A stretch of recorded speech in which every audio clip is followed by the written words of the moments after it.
Johan van Thun, na 12 jaar komt er al een einde aan jouw vastzitterschap van Stichting De Vreulen. Waarom is dat eigenlijk? Ja, ophouden als voorzitter van de Vreulen, maar in mijn het en in mijn gevoel. En verschate inzichten en onverenigbare karakters. Verschate inzichten en onverenigbare karakters. Dat zit haast een beetje op oorlog binnen je stichtingsbestuur. Nee, dat is het absoluut niet. Want wij winnen een goede club, wij winnen een mooie club. Maar jonge mensen die het broertje wonen. En die het keerts het in hun heen. Maar waar gaat het dan mis? Waar ging het mis? In wezen ging het mis, want het is een kar van mezelf.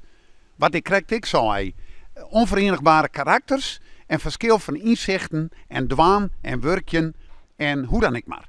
Je kunt zeggen onverenigbare karakters. Je kunt als volwassen mensen bij elkaar zitten. Hij die er hier bij Van Boeten bijgelicht zijn. We praten erover en het is uit de vraag. Heb je hem daar ook bezocht? Dat hebben wij zeker bezocht.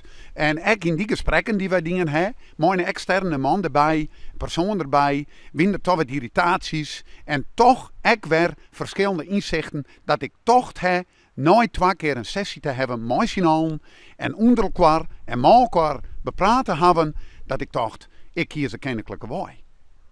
Waar zie je die verschillen? Waar wrong het? Waar zie je het? Ja, ik wil er ook net altijd diep op ingaan. Het wrong op zich net. Maar er winnen een paar punten dat je zo'n, ja, daar komen wij zo net uit. En dus kun je dan net verder maken hoor. Dat is het besluit wat jou dan voor jezelf nam. Ja, toen heb ik op een gegeven moment bij mezelf dacht, ik neem het besluit en ik jou ze de honger en ik wees ze alle succes daar en alles type daar bij het verwerken van dit, dat ik ophoor en dat zij de Vreulen goed besturen mooien. Je bent een man die te onwijzig is. Je gaat recht voor de raap. Je broeze erover. Je stemloed is nog gudder als dat van mij, zo ik ga zeggen. Maar je bent wel aanwezig. Had dat iets te krijgen met het feit dat dit Saroen is? Dat zou misschien zo wijzen kunnen. Maar goed, ik heb er net zo volle lijst van. Want je moet onwijzig wijzen om wat deel te zetten. En als nooit de lijst van het, wie dan ik maar, van dichtbij of via voort, dan moet ze het zelfs in mij sissen. Dat is net gebeurd, heb ik begrepen. Dat is wel gebeurd, maar misschien te volle of te min. Maar ik heb deze kennelijke waai kiezen. En dan komt het moment dat je zegt van het is gebeurd. Dat moment, wie daar een directe aanleiding of wie dat een tinkproces? Nee, dat wie zo is een tinkproces. Ik kwam thuis, ik dacht, wat zal ik doen? Ik hoorde eer om mezelf. En ik dacht het zo.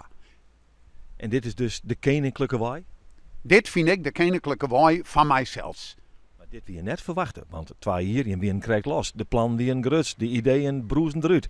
Dit is wel spietig toch? Het is hartstikke spietig, maar zak in het rennen.